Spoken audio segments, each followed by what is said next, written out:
A amamentação no Brasil, obviamente, não ia ficar de fora dessa influência da cultura europeia, que era a prática da mulher não amamentar diretamente os seus bebês. E ainda predominavam, então, valores lá daquele Império Romano, né? O Brasil escravocrata ainda, né? E então essas famílias de maior poder aquisitivo podiam alugar amas de leite ou tinham suas escravas amas de leite, né? Há descrições aí na história de publicações em jornal, de anúncios de escravas vendo alugo, escrava, jovem, boa produtora de leite. Isso está descrito em documentos da história, com as amas de leite aí presente nessa fase. E por um bom tempo, amamentar no Brasil foi herdado essa cultura lá do Império Romano, que se dissipa lá na cultura ocidental, europeia, e é trazido para cá. Tá? Algumas famílias, as famílias mais carentes, vão amamentar seus filhos dependendo da região, com a cultura mais local, a cultura indígena, que, como eu falei, ainda prevalecia a amamentação e reconheciam o valor da amamentação. Mas, óbvio, que os estratos mais favorecidos financeiramente acabam predominando numa cultura, né? O rico, o maior poder econômico fortalece, é o que tem mais força dentro da formação cultural geral de um país. E o que se ficou por muito tempo foi a ideia de que não amamentar, né? Ou só quem tinha condição de pagar por uma ama de leite, né? Alugar uma ama de leite, amamentaria seus filhos. Até porque esses mais privilegiados economicamente sabiam desses benefícios. Esses benefícios nunca foram ignorados. Bem, o fato é que no século XX, né, no século XIX, XX, a mortalidade infantil ainda era muito alta. Né? E por volta da década de 70, 60, 70 do século passado, 1960, há um movimento no Brasil de tentativa de resgate dessa amamentação. Isso é um trabalho muito bonito, né, do qual eu tenho muito orgulho. Vim dessa origem da pediatria, estudei na Escola Federal da Bahia e lá, né, presenciei meus professores ou a história da Escola de Medicina da Universidade Federal da Bahia, que foi a primeira do Brasil, né, com a chegada dos portugueses aqui em 1808, a família real fugindo de Napoleão, lembra da história lá? Então, a Escola de Medicina na Bahia é a primeira a ser construída e logo depois a UFRJ Federal do Rio de Janeiro. Bem, e eu tenho orgulho de vir dessa história, porque essa galera, como eu costumo citar, da pediatria, a medicina preventiva, os departamentos de saúde, começam a tentar resgatar essa amamentação no Brasil. E por quê? Porque a mortalidade infantil era muito alta. Né? O Brasil, na década de 60, ainda tinha uma mortalidade muito alta, uma mortalidade infantil por causas evitáveis, diarreias, pneumonias, desidratação, né? A mortalidade neonatal precoce, a sepsis, as infecções nos bebês ainda na primeira, segunda semana de vida. Então, isso era um desafio, um problema de saúde pública. Um problema de saúde pública que poderia ser amenizado com a amamentação. A partir então da década de 70, há um forte movimento sanitário, reforma sanitária brasileira, de incentivo à amamentação. Há até documentários falando sobre isso, sobre o quanto a sociedade brasileira de pediatria, lá até nos seus primórdios, começa ainda, junto com outras instituições muito mais importantes, até diga-se de passagem, instituições internacionais, e o Brasil, os seus primeiros pesquisadores, diga-se também de passagem, a importância do Brasil na associação com a Unicef, organizações internacionais, de movimentos de promoção à amamentação. Né? Elaboração de vídeos, campanhas publicitárias e, um pouco mais tarde, em 88, a promulgação da Constituição Federal, que a gente vai falar da licença maternidade. Aí vem pela primeira vez a licença maternidade de 4 meses. Enfim, parece que a partir da década de 70 aí, com a tentativa de reduzir esse problema da mortalidade infantil, há um movimento pró-amamentação. Então, amamente o seu filho, amamente o seu filho. Né? É claro que teve resultado, todo esse movimento ajudou a reduzir, nós saímos de uma mortalidade infantil altíssima, de 70, 100, em mais de 100 por mil em alguns estados, a atualmente uma mortalidade em algumas localidades no Brasil, girando ao redor de 10, 12, em alguns locais mais altos, de 17, 20 para 1.000 nascidos. Então a gente reduziu significativamente, 6, 10 vezes quase, essa mortalidade infantil ao longo desse período. Parece que dos anos 2000 para cá, nos últimos 20 anos, essas taxas de amamentação vêm se mantendo mais constantes, sem muita modificação.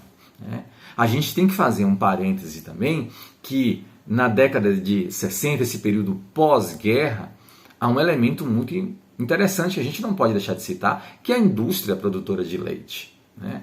Aí, na história, as normas de comercialização do leite, tudo isso foram rivais, inimigos ou obstáculos combatidos por esse movimento pró-amamentação. Né?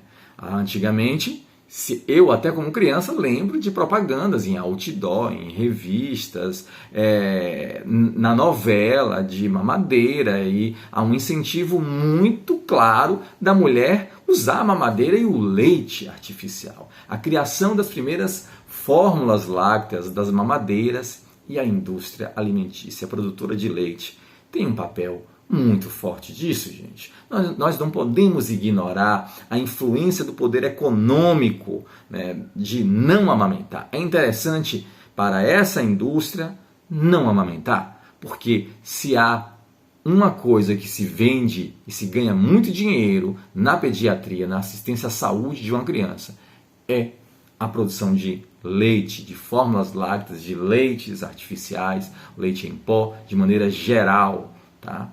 Então, esse foi um grande rival, esse poderio econômico da indústria alimentícia foi um grande rival contra, né, que esse movimento pró-amamentação teve que combater. Inclusive reconstruindo a formação dos profissionais de saúde, dos pediatras que prescreviam fórmula láctea, eram influenciados, recebiam essa influência, benefício, seja diretamente ou não, mas sabe-se que nesse período, década de 60, 70, uma mulher saía da maternidade com sua lata de leite. E, como alguns pesquisadores citam, né, a primeira lata de leite, a segunda lata de leite, às vezes ela conseguia comprar. Daí em diante, né, esse leite ia ficando mais escasso, né, o obstáculo financeiro de comprar esse leite, e essas crianças passavam a ser alimentadas com menos leite, com diluições mais ralas, né, pouco leite, pouco pó, e a adição de carboidratos, açúcares, farinhas, que era assim que esses bebês eram alimentados, porque o custo de uma alimentação por leite era muito caro. E foi nisso que a gente percebeu a enxurrada de desnutrição energético-proteica. Eu tive ainda uma oportunidade de participar, né? Apesar de só 15, 16 anos de formado, eu ainda vi algumas desnutrições energético-proteicas. A criança desnutrida, inchada, é o famoso cachocor, né? A síndrome chamada de cachocor, que é a criança inchada, alimentada de farinha. Ela tem uma deficiência proteica tão grande, e a proteína vem do leite. Como o leite era diluído, a mãe colocava uma conchinha de leite, o resto de água e açúcar, e as farinhas de mandioca, de ararutas, raízes. Essa criança tinha uma nutrição muito pobre em proteínas, e por isso que ela ia inchando, porque sua albumina corpórea, a capacidade de proteína, era muito baixa. E assim a gente viu uma epidemia de desnutrição energético-proteica lá nesse século, nessa segunda metade do século passado. E foi aí então que é essa percepção de que há algo errado, a gente precisa resgatar essa amamentação. E houve um sucesso muito grande nessas campanhas, a gente conseguiu reduzir, mas parece que nas últimas 2 décadas, como eu citei antes, essas taxas de amamentação vêm se mantendo constantes, sem muita evolução. Sabemos hoje que há uma média aí de pouco mais de 50% das mulheres, ao final do primeiro mês, já estão adicionando outros alimentos que não o leite materno. Então, o aleitamento materno exclusivo deixa de ser exclusivo já no final de 30 dias para a maioria das mulheres. Somente 30 e poucos % das mulheres, 33, 34%, isso aí vai variar nos estudos, dependendo das regiões, somente esse 1/3 das mulheres chegarão aos 6 meses de amamentação exclusiva. Ainda temos taxas então baixas comparado a outros países, ou mesmo que a recomendação mais clara de amamentar exclusivamente ao seio até os 6 meses. Temos os desafios sociais, como a licença maternidade, esse impacto, a outra segunda queda das taxas de amamentação, que é após os 4 meses, quando boa parte das mulheres voltam a amamentar, voltam a trabalhar, e então a amamentação se torna um pouco mais difícil, mas a gente já vai ver ao longo do curso que existem estratégias. Por fim, eu quero salientar todo esse contexto socioeconômico, cultural. Quanto isso influencia na amamentação. E se você quer amamentar, você vai ter que se desprender, né, dessa história. Você vai ter que optar por fazer diferente. E eu vou citar aqui as 2 variáveis campeãs na literatura científica quando estudam o sucesso da amamentação. Sabe-se que uma mulher que amamenta, ela tem maior probabilidade de amamentar se ela tem maior nível de informação, se ela estudou mais anos de vida, porque ela vai ter acesso a essas informações e ela pode se destacar dessa história, dessas raízes culturais que podem vir lá desde o Império Romano, ou a Antiguidade grega, né, a cultura grega. Essa mulher que estuda, que tem acesso a essa informação, decide, não, eu vou amamentar. Então parece que é essa mulher que amamenta.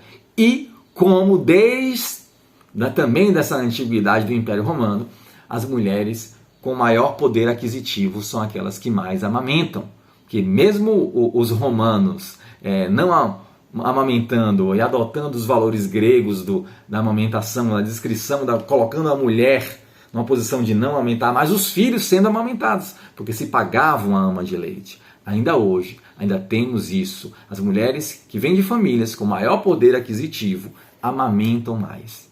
Então é isso. Se você quiser amamentar, parece que há preditores de sucesso muito mais socioeconômicos, culturais do que você imagina. Fatores biológicos, o formato da sua mama, a quantidade de leite, o mamilo, a presença de fissura, a dor, enfim.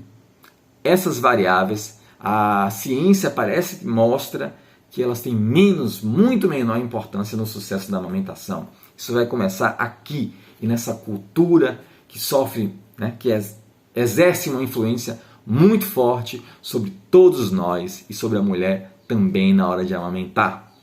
Segue nosso curso e vamos falar mais sobre a amamentação.